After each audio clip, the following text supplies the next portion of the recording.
Hello, quick check. One, two, three. Got the camera. Dev audio seems good. Quick check. Today I didn't even put on that loopy video. Just go straight into. Give me 1 second. Just do a quick technical check before we get started. Oh, need to share. Need to share the videos as well. Give me 1 second. Share the video. Go my X. I hmm. Let's see.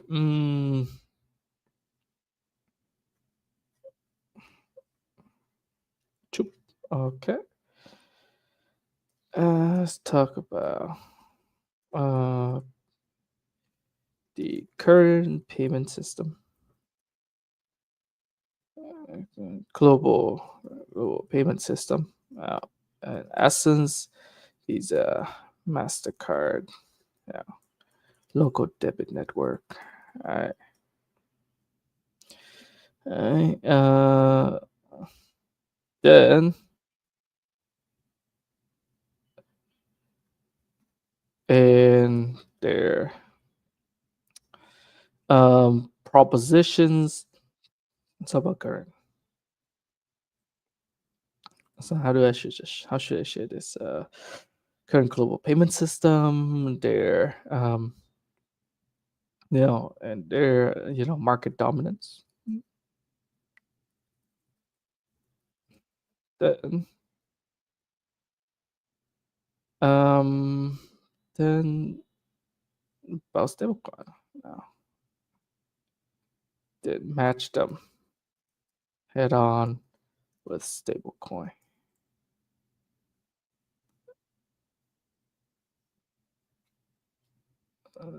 Then match them head on with stablecoin. Alright. Link. Boom. Payment system.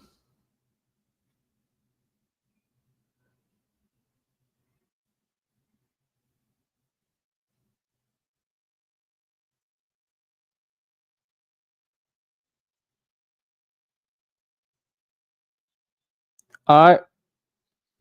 Just share on X. Gotta do this, man. You gotta let people know about what we're streaming about. All right. So sorry everyone for essentially not showing up on the stream for I say about like a week. I got quite sick after coming back from Taipei, East Global Taipei. I joined the hackathon there, and yeah, I got quite sick, really tired, and just kind of focused on doing a couple of work. So then, really like didn't have any time to stream. No, I was kind of sick, coughing a lot, so then I didn't want to stream anyway, because then it's gonna be like a very poor experience. Anyway, we're back now. I will go back to the regular scheduling and coming up with some new topics. So recently, I'm looking to roll out this new DeFi, DeFi protocol. It's called ZK. Yes, it is not the ZK you're thinking about, but I think there's some ZK idea that I want to apply in the future. But fundamentally, I have this domain called zk.com. And no, it's not ZK like ZK, but like it's like the weird spelling. Let's just do a quick screen share. All right, let's do entire screen. Let's do a quick screen share. So zk.com. So this is the one I'm working on at the moment. It's a stablecoin protocol, right? A stablecoin protocol that I will be launching very soon. Of course on testnet, and of course I'm gonna think of some ways to make it. Like there's a proposition to it. And today I kind of want to kind of talk about. And today's stream is gonna first of the series or like a multiple stream that talks about specifically about stablecoins and the payment industry. So, in case you don't know, I worked 6 years in payments, like the traditional payments. I used to work for this company called VitPay, and they are a like a fintech based in Vietnam, working with a local bank to issue some bank cards POS machines. They sell POS machines plus as an acquirer. So there's are very specific payment terms that I will explain.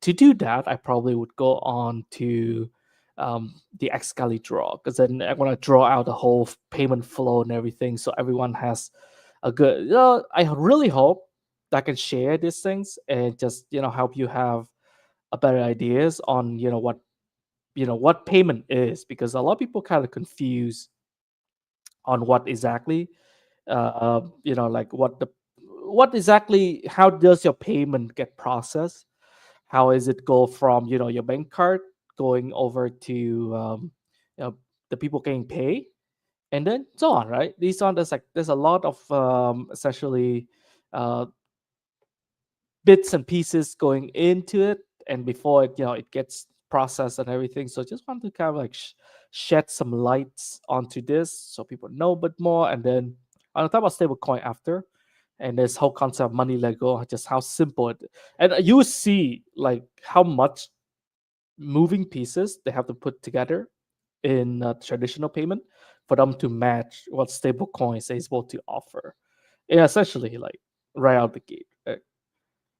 Let's go to entire screen. Let's share my screen, and I hope it's sharing. It is sharing. All right. So legacy payment. All right. Let's give it a title. Stable coins. I think I can publish this as well, and everyone can see it. Okay. Let's see. I have this like sharing your screen thingy. Okay, pick a tool to draw. All right, let's go for the first pieces. Let's draw some person. All right, let's draw some person. And I don't want any background. Let's just do white. So this is a person. Let's make it look nice. Okay, there you go. It's a human. You as a consumer. So when you go and put your card into your card machines, I'm gonna try to get some graphics later substituted.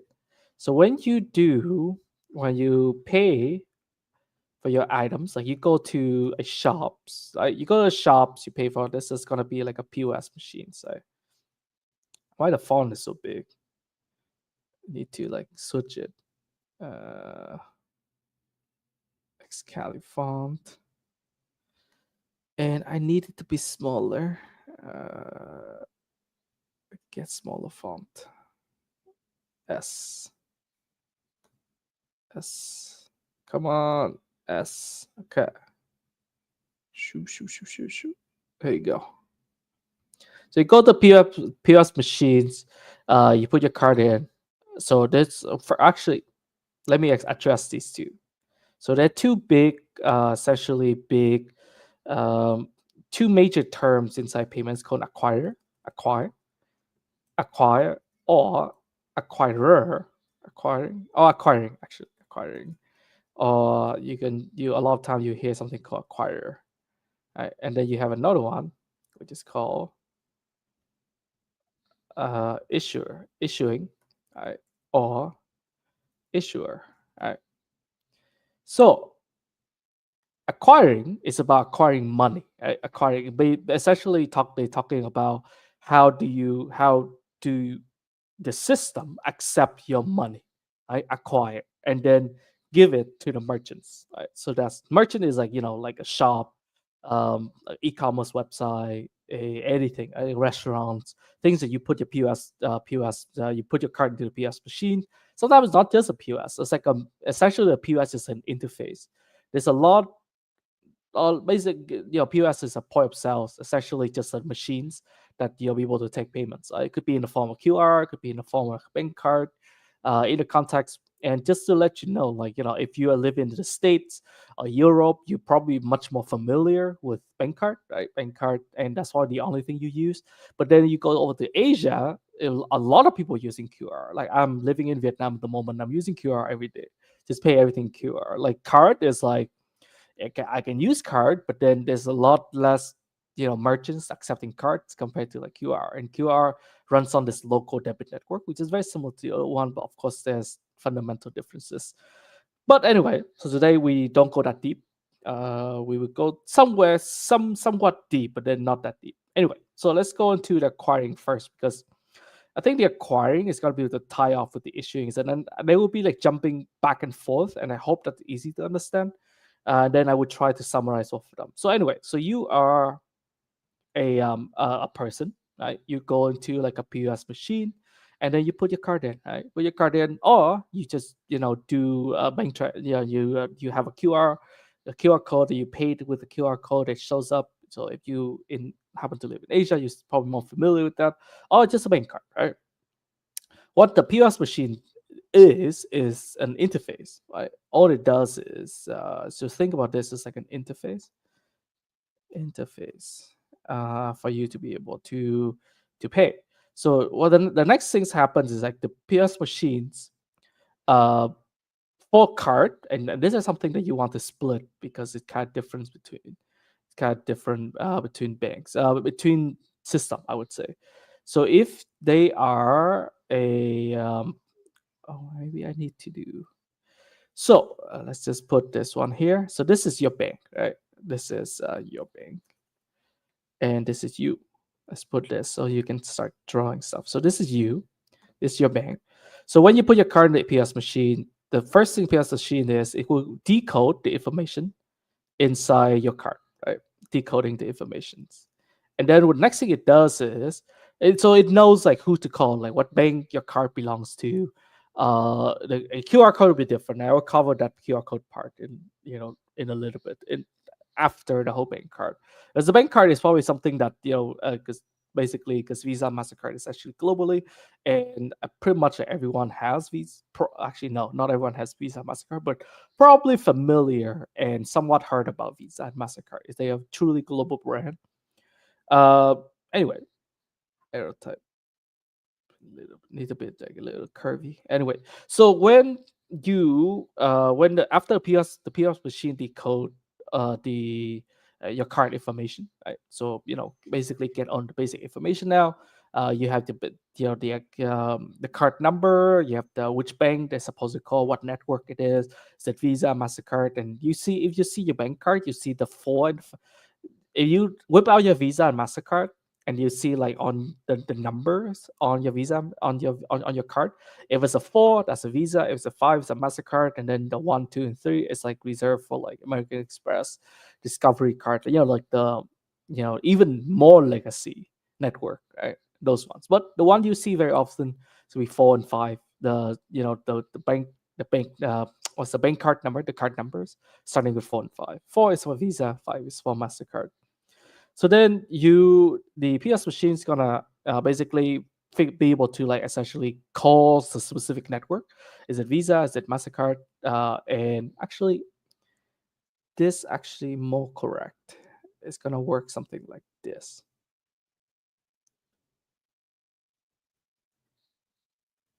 This actually to simplify, I would do this acquiring bank. The reason why it seems like a simplification is because this POS doesn't call your bank directly, it calls the acquiring bank, which is the bank that is running this acquiring program. Essentially, the POS is issued by a bank, right?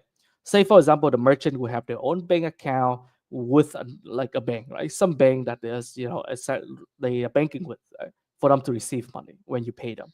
So then this bank would have a acquiring program. Essentially it's a be able to essentially they would essentially sell POS machines to this merchant for them to be able to accept payments, right? Or e-commerce as well.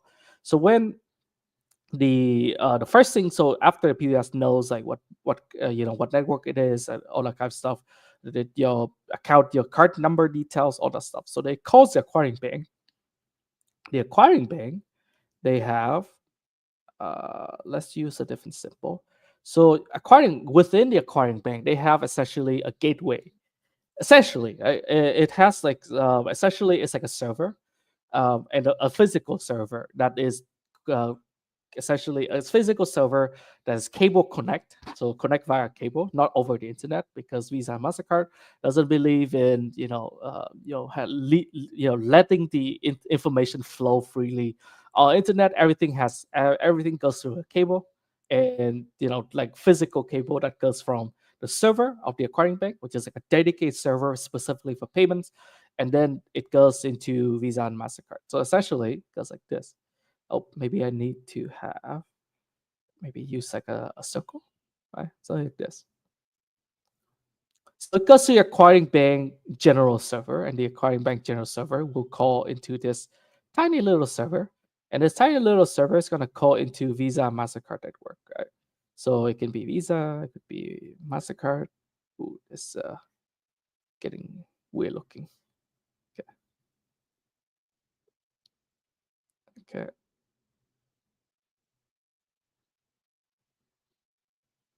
okay. Let's go this way.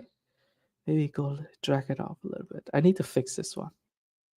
Okay. Anyway, it goes to this one, and then like a tiny server, and this tiny server essentially will call Visa and Mastercard via the landline, right, or cable. Like then the Visa Mastercard, based on information, either one, right? They both basically have very similar architecture. Essentially, Visa Mastercard act as this global network of bunch of different banks. Well, this is the reason why when you go, you go traveling, you can just use a Visa and Mastercard as an issue by your bank, like say in whichever country. For example, I live in Vietnam. I have a Visa card issued by a Vietnamese bank, but I can just go to Europe or going to the US or any countries, and then if the POS machine accepts Visa Mastercard, I can just put my card in and it would work, right? Because Visa and Mastercard essentially acts like a global settlement layer. They know all the banks that's in the network, and all the banks follow the standard. So then your card details get passed on to Visa, get passed or the or Mastercard network. The Visa Mastercard knows who they're supposed to call, and they're gonna call another server in the issuing bank. So essentially, it is the bank of your card. It's the bank that issued the card that you are using at the moment. So it calls to that little server on that bank. Every bank that connects to Visa, Mastercard, they have a little server. With exception of Visa lately, because they want to go cloud direction, but then they have specific way implementation on that cloud, so it's not 100%.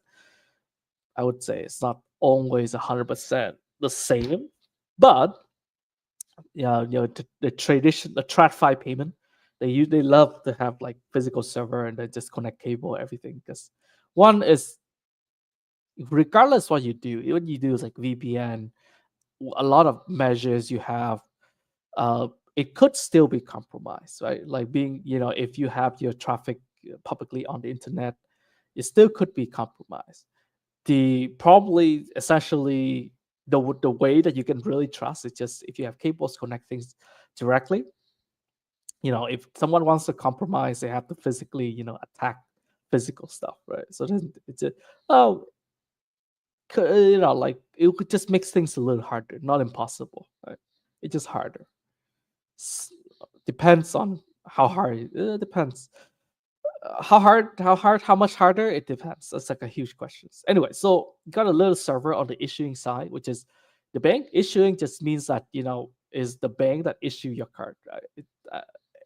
Why they use like specific term, um like this jargon is specifically for payment professionals. So then when they talk about issuing, immediately they're talking about like a bank that issues cards, right? And jargon just make your communication a bit easier for people who work in payments all the time. So the little server on the issuing bank is gonna call the issuing bank, in this case your bank, essentially, because you're the one that you're putting the card in. And the issuing bank essentially will check your bank account if you have money. That's a big thing when it comes to this, because the POS needs to know if you have money to pay. It cannot just money doesn't flow from your card to the merchants, right? Just FYI, it's very different. It doesn't flow that way, because it goes from POS, goes to acquiring bank, then it goes to Visa Mastercard network.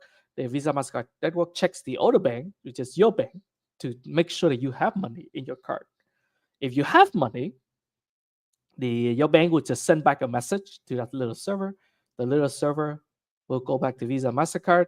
Visa Mastercard will go to, let me zoom in. Will go back into this little server, and this little server will go back to acquiring bank, and the acquiring bank will go. That information will go back to the POS, and essentially it's gonna tell the POS like, hey, this dude has money. Let's say you're paying like $10 for the item or whatever you want to buy, and the issue is gonna say, yeah, he has like $10, no problem, right?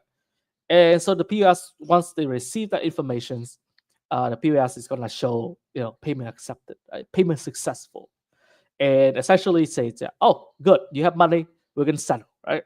Boom, done. Boom. It shows up on POS that you have the payment successful, and then the merchant hands off the item for you, and you just go right with your item. Could be a cup of coffee, could be like some stuff, food, whatever it is, right? And then so Visa, Mastercard, they all have how many times I settle over a day, right? It could be like so settlement time, because the way Visa, Mastercard. So you look at this one. This is called this whole process where you put your card in, it calls the acquiring bank, it calls Visa, Mastercard, and it calls your bank. Your bank respond with a message saying that, does this guy have enough money? This whole process is called authorization, right? Basically, the idea is you authorize that you have money, you're happy, you willing to pay for this, and your bank saying like he has money and he can pay for this. And the other guy's like, cool, I'm good, right? I see that you have money, I accept it. Cool, authorize. Boom, done. This is called authorization. And authorization, maybe I should just do something like this and put like a little word here. Authorization. And this is a specific jargon to talk about this topic, authorization. All right. Then let's do another arrow. What's a good arrow color? Let's do green. All right. Let's do green because money. Anyway, so let's do this one. And it's called settlement. I need to settlement. Settlement. What is settlement? So at this point, the money hasn't moved just yet. So your money in your bank, technically is deducted from your account. If you check your bank app at that point, you see the money is got deducted. Boom, gone, right? Your balance goes down, but your money didn't actually move. It doesn't move until settlement, because Visa and Mastercard work on a batch system, not real time. Not real time in the case like they don't settle real time. Right? Once you do something like that, it doesn't settle immediately. Money just arbitrarily deducted in the local balance sheets, which is your bank. Your bank knows that they have to settle, so then they have to deduct some money from you, and then it shows you in your app saying like, oh, you just paid $10 for this item to this merchants. Then remove $10, but the money never actually moved or leave your bank just yet until settlement time, which is different network will have different time of the day to do settlement, and then there's different policy. But typically, they have 6 to 8 to 12 settlement times over day, right? So think of like every few hours is settlement, right? And essentially, settlement is basically they would batch like a whole. Let's do something like this. Basically, everyone's payment, right? Everyone's payment could have like hundreds, or actually, in the case of Visa, Mastercard, usually thousands and thousands, many, yeah, many payments, right, get bashed into like a file, right, and it gets deposited into this little server. Right, this is called settlement file. Right?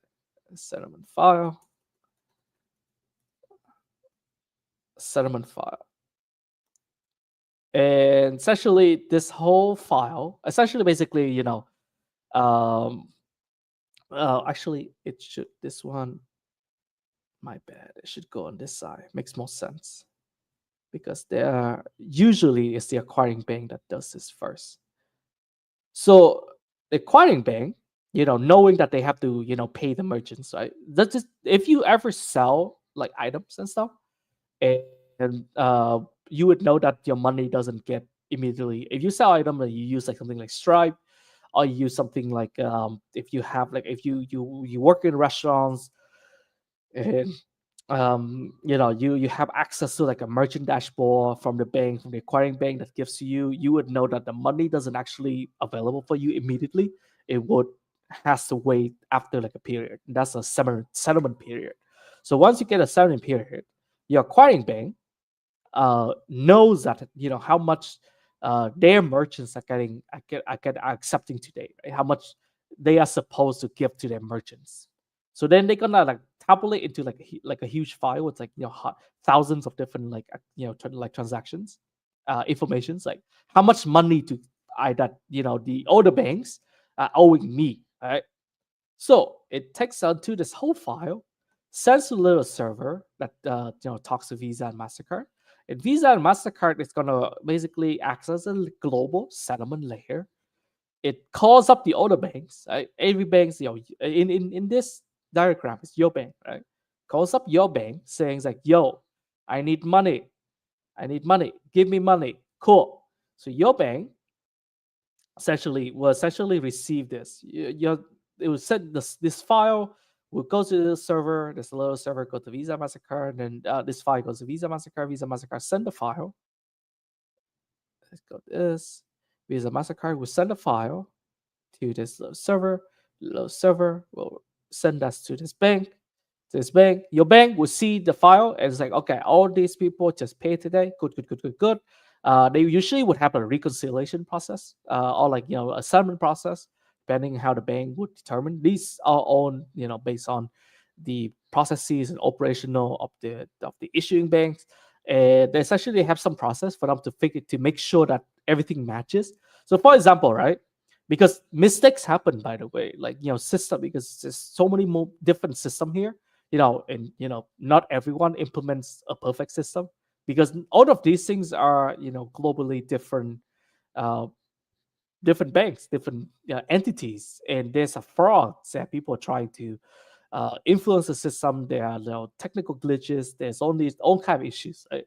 So the 7 5 goes in and they set it up. And then the issuing bank has to check. Like, yo, you telling me I'm owing, just say, like $1 million. I want to come a check into who's paying today to make sure it's actually $1 million. Maybe it's only $800,000, and you tell me it's $1 million. You trying to cheat me for $200,000? That's not gonna, like they don't want that, because trying to recoup the money is like really hard. Just a lot of effort to try to recoup the money. So then they always have some sort of like a reconciliation process, to making sure that, oh, they telling me that I owe them $1 million, actually need to actually owe them $1 million, right? So and then your bank would check, like, okay, everyone seems like the 7 5 is correct, everything's good, cool, right? Let's send the money back. And what's it gonna do is essentially it's a little bit it's a little bit different, but technically it sends to your, okay, let me mark this. So Visa and Mastercard, they have this, they are like Visa and Mastercard, American companies, right? So they have this network of US banks with local, US bank with US bank with branches. Actually, what's a good way? Essentially, a network of US banks that can settle for them. It could be Citibank, could be, actually probably Citibank, to be honest. But it's essentially a network of US banks that have branches in, in the same countries as the bank that you're using. And this is essentially a settlement for Visa, Mastercard. Right? So the money, your bank will send the money to US bank, settlement for Visa, Mastercard, and there's like this whole, like complicated process that money goes to here, to essentially the same setup on the other side. Right? Let me. Oh, this one is getting very messy. And so can see here. It's like this. Essentially, it's like because Visa and Mastercard are not banks. And there's something because there are a lot of confusion, a lot of people who doesn't know the payment industry, but Visa and Mastercard, they're not banks. They are essentially, you think of them as um, information network. They're processors. And it's not just for credit card, by the way. It can be for debit card, can be for prepaid card, can be for a lot of things. But what they are networks, right? They are processing informations, data. Right? That's what they do. They're not banks.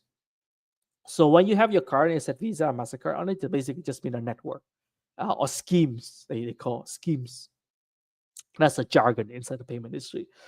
And you would have these US. Then the way they settle is like they have this network of US banks because Visa and Mastercard are US companies, American companies. So then these US banks essentially receive the money from the bank, and then they do own their own way, their own process to do the settlement. Right, settlement is in like the money actually move. This is where money actually move. Phew, phew, phew.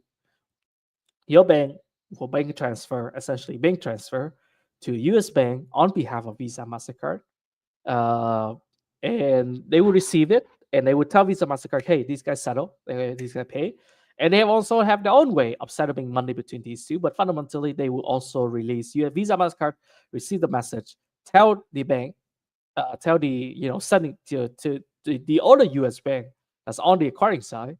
These could be the same bank, could be different banks, could be the same bank with different branches, could be different countries, but this is how it would fundamentally work on a global scale, right? And then they will pay the acquiring bank. Let's say the acquiring bank asks for $1 million, issuing bank is going to send $1 million to this US bank or branch or whatever it is. This one and the corresponding side of the acquiring will send $1 million to the acquiring bank. The acquiring bank, what can happen is they take the money and they give it to the little merchants, little merchants.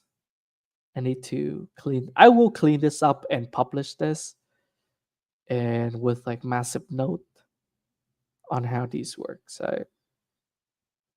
Boom, and the money gets split out to everyone. Let's put a little like dollar sign that looks good.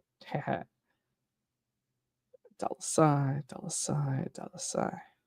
Okay, and just for your information, right? The settlement currency is in dollars, US dollars. This whole settlement thing is always US dollars. Right? One second, a sip coffee.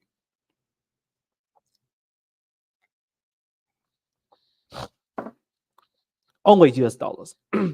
With the only exception is there are countries who very strict on the money flow.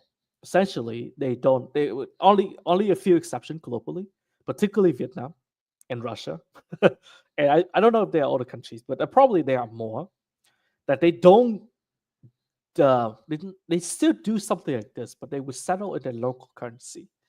And because the reason why is, uh, and this only happens if both the acquiring bank and your bank, the bank that you use the card to pay, they both in the same countries. So there's like a specific um, some countries they would have specific flow where it would go to like a local bank rather than like US banks. Or it would be like a local bank that or like a local network or something local because the idea is that country doesn't want to essentially let a US bank know the information of its citizens' transactions. Same as Visa, and they have very specific requirement for Visa, Mastercard to have the server to be served on soil, which is within that country, without going to the US. Or like for a lot of countries, like the server that they are that like these little server within the bank, and the server that they talk to at Visa, Mastercard would be could be in different countries, like could be in Singapore, Hong Kong, on these like global like hub that they have, a Visa, Mastercard have. So then you're essentially, as the idea is like your money is going, your not your money, but like your transaction information of your citizens is going to another country. So some countries are very fussy on that. And it's like, why? Right? Why does other country, or why do you live in, why do your server in another country have access to my citizen transaction information? No, no, no, no. We don't like that. I want you to be everything on soil. So then the graph, this diagram would be slightly different. It's like very nuances. It's different in case by case. And this is the reason why, like when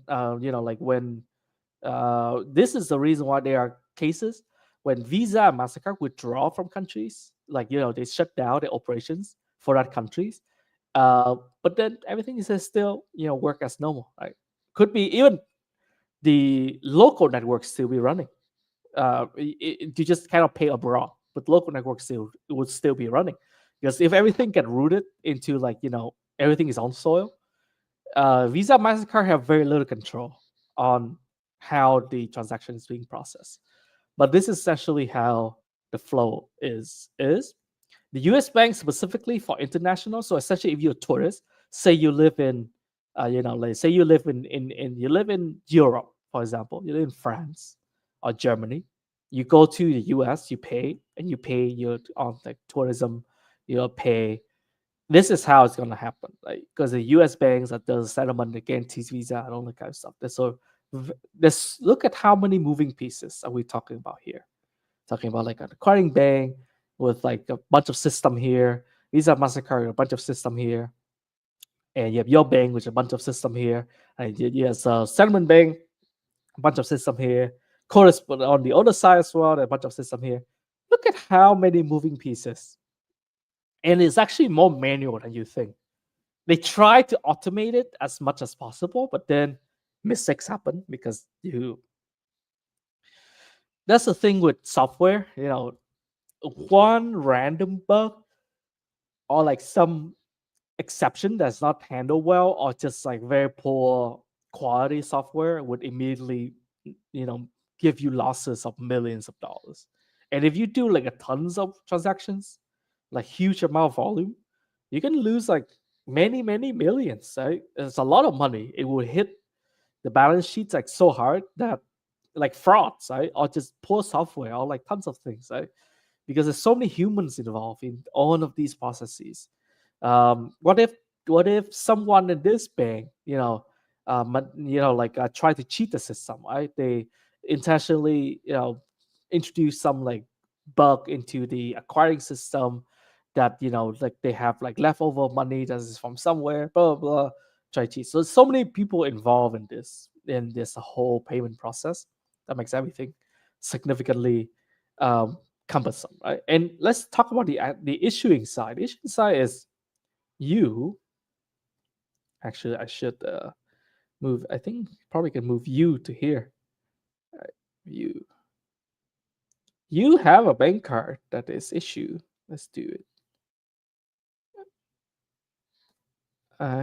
You get bank account, oop, bank card.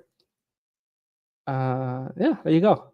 So issuing bank is just basically the bank that you use, and you have a bank account with them, you have a bank card with them against the issues, and then that's how this whole cycle works. Right? In somewhat high level, if you go down to details, it can vary like crazy depending on the country you're talking to, and this is whole complicated system of like the interchange fee, and there's like a whole of really complicated settlement file format. I just let FYI for everyone. This thing seems very simple, settlement file, everything, but tell you what, settlement file, it looks like a CSV file, but it's not a CSV. It's binary. It's in binary format. So it's like you look into it, it's like a bunch of hacks, a bunch of hexes. Not actually not binary, but like more hexes. It's just in a bunch of really it's basically unreadable for humans. And the reason why is because this whole settlement system is built in the 80s and is reliable enough that it doesn't break, that you just have to comply to this whole standard. There's no way around. That's also why the jokes about building with COBOL and everything. Yes, because a huge chunk of the global payment system and banking system is written on like legacy software from the 80s, and it's still running to these days, right? So these things is not human readable. It's not like nowadays, if you work in software, you see like JSON file, you have all these things, you can have like massive amount of data, and it's still very, very much readable, right? And it's very flexible format, but not for these ones. It's essentially unreadable for you as a human. It's only machine readable. Of course, before it turns into the settlement file, you can read it, but once you turn into it, like it's unreadable. And the server, they have this inbox like it's like literally like an email. It's like an email interface. And the way you do is like there's an interface where you would upload file like via SFTP, upload file to the server, and then it goes into that, and that's how Visa Mastercard pull it out. Literally, it's literally like that. Think about like two server talking, and you have like SFTP set up, and then you deposit you upload a file to that, and then someone else can like go into that and take it out. Literally, that's basically it. There's no fancy technology here, which I can see why. Like if to their credit, right? Um, it's reliable. They process many trillions of dollars value worth of transactions globally for years, and very rarely they have hiccups. It's super reliable on massive scale, because when you the problem, if you have like one or two transactions, it's no problem. But like when you start doing it like tons and tons and tons, so much transactions, this is very reliable. At least in this case, right? It's reliable for its scale, right? Because there's so many transactions happening at once. Right? So then essentially this system essentially introduced like like multiple different checks along the way, lots of control, right, for everyone along this whole pipeline to check on what are the issues. It also have a slight effect of allowing you to be able to do chargeback, right? If say this is not POS but like an e-commerce site.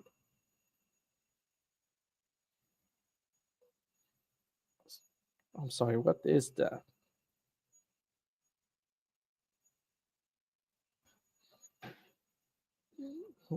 I think uh I think one of my clock is going nuts. Gonna throw that shit out. Ecom. Let's say it's like an ecom site. You can charge back, right? Like say you have wrongful charges. You just call your bank. It's like, yo, this one transaction that I looks very weird, very suspicious. Can you reverse it? Can you charge back? I want to do charge back on it. Your bank would do. Literally, your bank essentially during this whole seven cycle, they would tell the other bank, they would tell the Visa Mastercard, say, yo, you say it's $1 million, but I know there are a bunch of transactions in here, like fraudulent chargeback. So then they're gonna go through this whole chargeback process, would cost them money. But usually your bank would just tell the other side, like, no, I'm not gonna pay this because they're dispute. So um, yeah, eat it, right? So it has this whole side effect, probably intentional as well. It's giving you a lot of control as a consumer, and the network and your bank will most likely side it with you, unless it's like really fraudulent and super really really fraudulent, like you actually have the item to repeated patterns of stealing, like you pay for something and then you charge back, repeated patterns, then they would just deactivate your card. They don't let you use the product again. But overall, this whole contraption, Rube Goldberg machines, works. It works so far. Works fine. I will clean this up and make this into like some nice informations for everyone, right? To understand like how the whole payment industry works. Now, but you know what? Let's talk about stablecoin. Let's say, and actually not just stablecoin, not just one stablecoin. It's just like talk about multiple stablecoin, right? Uh, and you see how much simpler this whole thing just get reduced. Because let's go over this side. Let's make another U. U on the case of stablecoin. Except U. And this is the merchant. Maybe have a different color. Let's do orange. Let's do orange. Okay, merchant.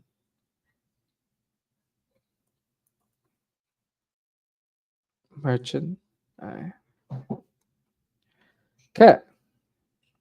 Literally, the network.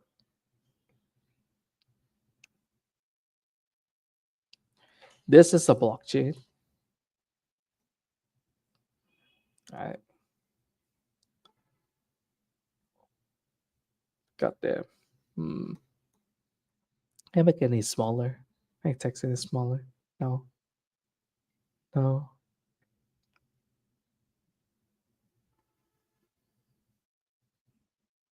It's a blockchain.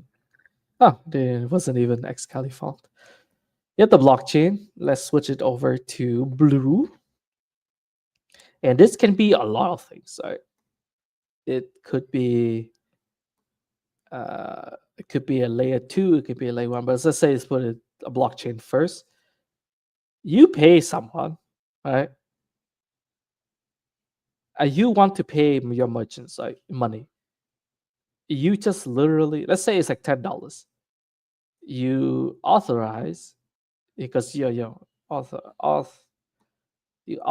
you side transactions, right? Oh, actually, I think side transactions broadcast to a blockchain. They receive money. Let's do this green instead of blue, just so it makes there's some distinction.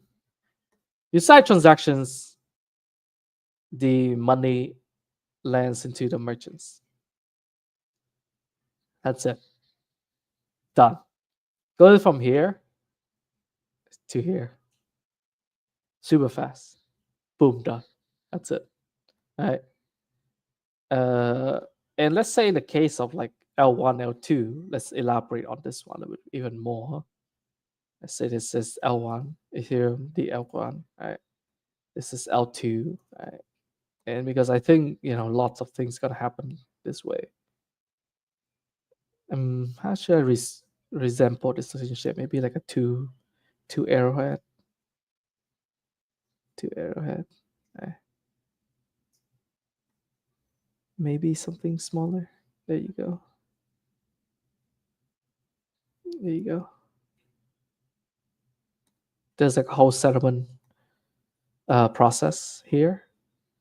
All right, this one can be be variety. It can be base, it can be arbitrum.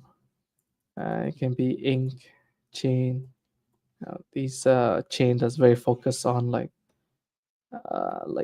DeFi payments and so on. Yeah, something like that. Ink. And what else? Yeah, something like this can be many. Can even be Ethereum just itself, but just adding the L2 in. Because right now, like a lot of transactions is happening on L2 as well because it's cheaper than the Ethereum L1. But Ethereum L1 is also very cheap at the moment. Boom, done. You pay the merchants, done. Job's done. You don't have to do anything else. Makes your life a lot easier, isn't it? Merchants, I want to change everything Excalibur. Anyway, so that's it. It's that simple. Just side transaction, merchant receive money. This whole thing of these two networks just abstract away all of these complexities. Done. So essentially, this whole system is the evolution of the whole, payment data processing plus the settlement. Everything involved into just one layer of blockchain. Right. Let me maybe, oops, maybe do this. Right?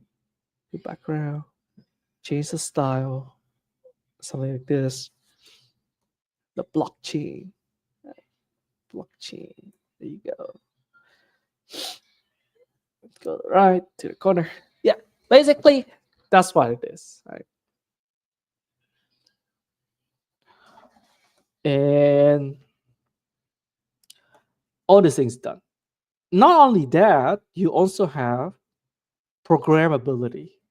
In this case, there's a lot of programmability here. You can do like how things like subscriptions, things like tons of things like subscriptions, various different ways to do or like like lending and all that kind of stuff. It's because there's all these people involving into this whole process, complicated process. But here you have everything very simple by smart contracts. Let's make like a whole smart contract. You can also have, you know, maybe I put it in. I don't know how to like represent it, but you also have programmability. Essentially, you can do subscriptions. You can do like reversal of your money after like during a period of time. You can do a lot of things, right? For this whole flow to work a lot better, and it's so easy. It's very easy to build. It's has like has a lot of not I would say easy build, but it's a lot easier than this. This, if you want to build any of the services you want, like subscription system, platform, all these things, it requires a lot of certifications, a lot of like networking. Like you have to be part of this industry. You have to have time working in this industry for you to see. Even like being able to build a payment gateway to offer like these guys like POS machine, e-commerce website, these things, all these things. Even just you're not even running the network. You are just running like building some apps to let these guys be able to, you know, accept money or like just managing their finances. Tons and tons of certifications and trusts and a lot of stuff, right? This one you just build. That's a beautiful stable coins and on-chain transactions, everything. Like being on-chain it's just great because you guys you have the smart contract capability. You can program it. You can build things. Wallets is very simple to build, and we had a couple of streams that we worked on a wallet, right? So it's not hard at all. So you can build a lot of things about this. Extremely simple, and you can build like a whole smart contract layer for this for the stablecoin, because when you pay something, most likely use stablecoin, and you can use that, and we can argue more on like is it going to be like a centralized issuance, a centralized stablecoin, like a decentralized stablecoin. We have another video talk about that, but for this live stream, we're just going to keep it kind of simple and talk about this only. And you can build a lot of things with this. And I think for ZK, we will be working on like a couple system like this. So ZK first, it's gonna be like a stable coin that's issued based on. So the idea I have for ZK, the protocol I talked at the beginning of the video, is a stable coin. It's a decentralized stable coin. It's issued based on the liquid staking token for Ethereum, which is WST ETH, or any liquid staking tokens. Essentially, I want some fundamental yields that's baked into the stablecoin. I mean, like into the asset, and then use that to issue the stablecoin. So then your stablecoin also have like an underlying yield attached to it, makes it more attractive. So then you do something like that, and then you can start, like doing all the payment and everything. And of course, there's a whole smart contract layer for you to do, lots of stuff, right? Yeah, and that's what it is. All this replaced by all of this like complexity replaced by simple, right? A data layer and also settlement layer, everything into one. Simple, permissionless. Anyone can build anything on here, and it's guaranteed. Right? Guaranteed settlement. Uh, yeah, is to me is a super great, right? And yeah, it actually works too. This one is like a green. It's an actual settlement, so you can build a lot of stuff. So, okay, maybe let's talk a bit more about stablecoin. Stablecoin are two types of stablecoin. Let's talk about stablecoin.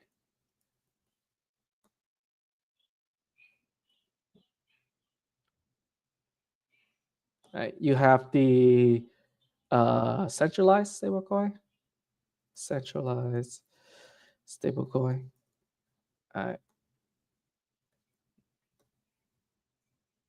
This is your, you know, this is something like, I need to go to the left. It's something like USDC. Right? USDC is something like USDT. This is something like, Ethena stuff. Just somewhat. Yeah, this is these two like the biggest example. And then you have like decentralized stablecoin. Right? Nice stablecoins.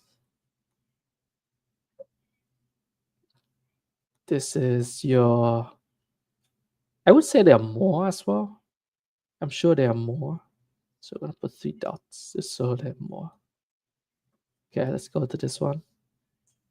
This is your DAI, original DAI. But I think our original DAI also have UCC, so it's not super decentralized anymore. So I think RAI is the actual successor. And what else? No Sky Money. I know RAI is RAI stablecoin. Let's see.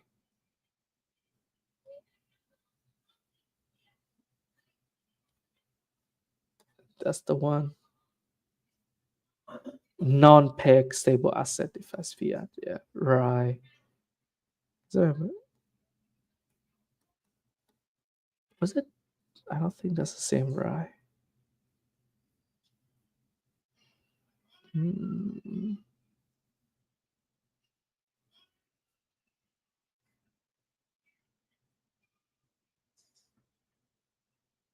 Yeah.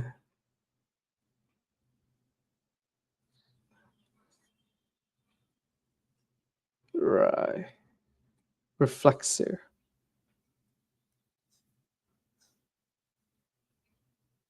There you go. It's got a whole issuance, everything. Right, Mark.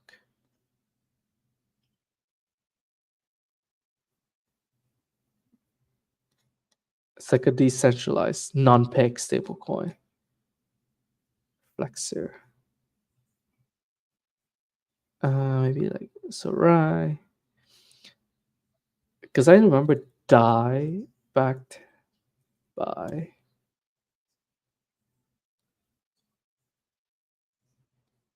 Mm, the thing with DAI is backed by USDC, partially backed by USDC. Yeah. I remember there was like a whole issues with DAI about like DAI is like 24% collateralized by USDC. So then they have USDC exposure, which is centralized stablecoin. So it's hard to say DAI is like fully decentralized. Mm, let's go also do stablecoins. Let's look at a few example decentralized stablecoins. You know what? They actually even have a list. Perfect. Makes your life. So Ampliford, Augment. Mm, I don't take Frax. Yes. Frax is also backed by, I believe. Frax is fully backed by Frax. Can't remember. Not these ones. Not definitely not this one. Stablecoin, crypto backed. That's where they still have USDC though, so I don't know why it's even in this category.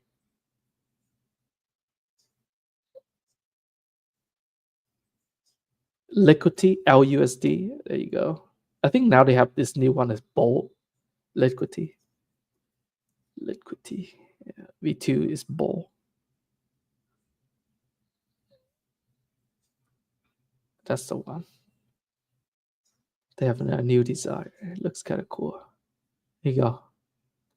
DeFi native dollars. Right? Using on-chain collateral. That's it. Like it's pegged because they probably use an Oracle exchange underlying collateral at $1 to be used, and that's it. You have I think Bull. Okay, I need to check Frax, but let's put Bolt in. They also have really big stablecoin. Frax USD stablecoin. So on. Let me just double check if they actually have pools.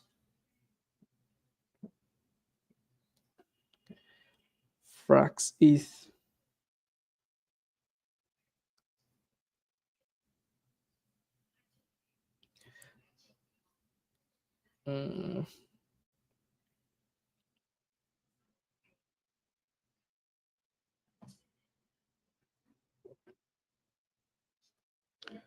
That's the stuff with Frax dollars.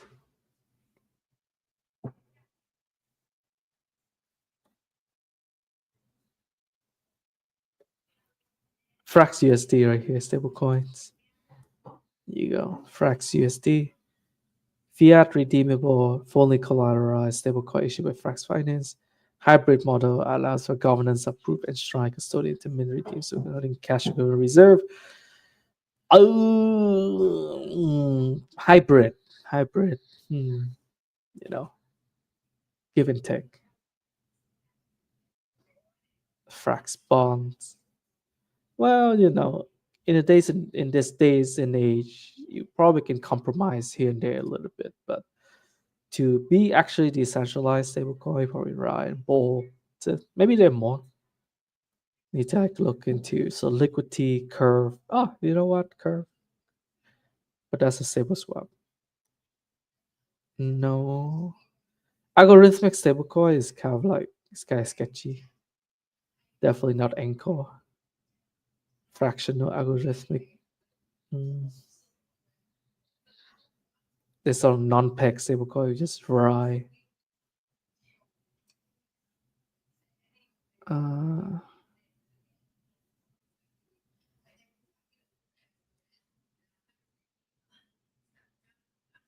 Centralization. Yeah, liquidity seems to be the big one now. It just is die. I don't know with the whole backed by USDC. I don't know. You could say that it's actually decentralized because you can also have like part of the treasury get seized. They're not that good essentially.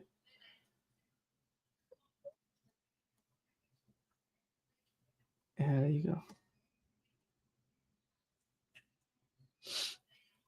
Anyway, so you have different alternatives that you can use to pay. You also have effort from Base recently to also do more stable coins. So stable coins on Base, because stable coins is you can issue any stable coin, by the way. Like if you go like the bold model, right? Essentially you can use like underlying asset, which is Ethereum or WST Ethereum, and you can issue any stable coin based on the Oracle, right? And then we know, we have a lot of Oracle from Chainlink. Right? Let's go to Chainlink.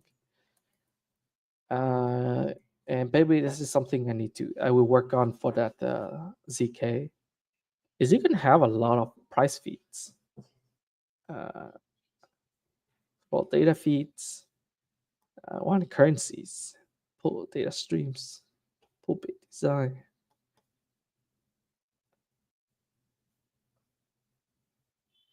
And I'm looking for fiat. Okay, filter. Yeah, you got Korean won, Australian USD, all these things. Let's make some network. Any network.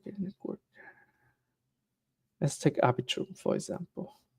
Actually, no, let's keep it mainnet because, stable. Because probably has the most diverse. You have Korean won, you have all these ones, European, the euro, Japanese yen, Turkish I forgot it's a lira. Is it lira? New Zealand dollars, Mexican peso. Tons of these ones. Singapore dollars. Based on these Oracle, you can do a stable coin.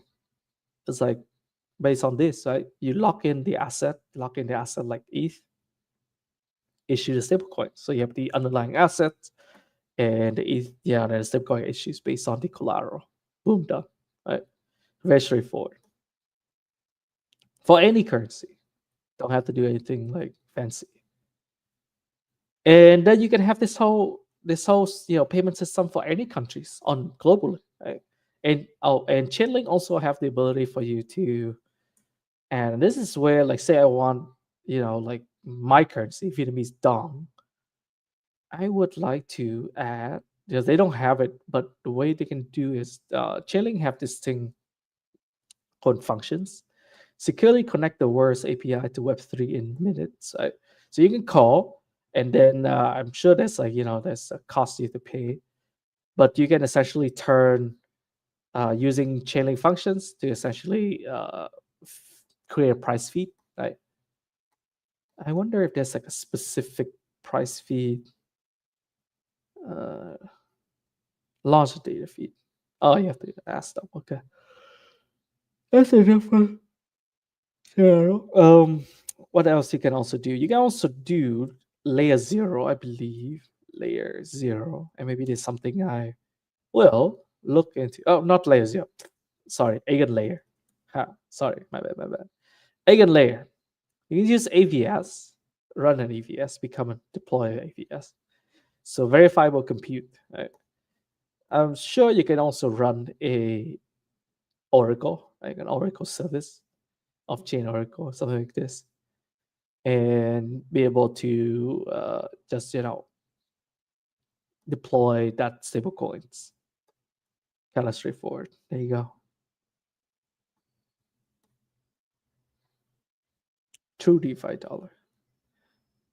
Liquidity also allow you to fork it too. So yeah, there you go. I will clean this up. I think we pass. I think I will clean this up. I will post it. Post that inside the Build Station community. So if you are not in the community, feel free to join. I will also post this on X as well.